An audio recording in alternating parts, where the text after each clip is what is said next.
So how can you shorten a video on Android? Let me show you how it works. Let's get started. If you're new here, subscribe and let's get into it. So you open up the gallery and locate any video which you want to shorten.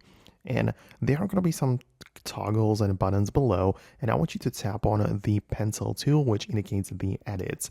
So when you click on this like that, you're going to make some changes to it in terms of the filters and color adjustments and so on. But at the bottom, as long as you have the scissors selected, you can see that we can drag it from either side of the end of the clip and kind of like shorten it down from one side or the other.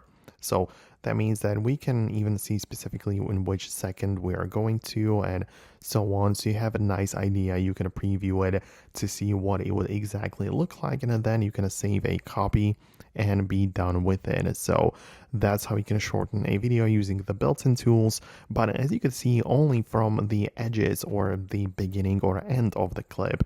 If you want to remove the middle portions of this, it's going to be a little bit of a different thing because you have to get a video editor for that. In this case, more apps to pick between. I usually recommend people to get at the CapCut because it's mostly free and you can import clips into the timeline and perform some changes by selecting the middle portion of the clip, clicking the split, then moving forward, splitting again, and you can literally remove the middle portion of the video. So again, we have made the video shorter, but not from the beginning or end, but we just cut out the middle portion of it. So that is how I would personally do it. And let me know your thoughts and opinions below. Thanks a lot for watching, and I'll see you in the future videos as well.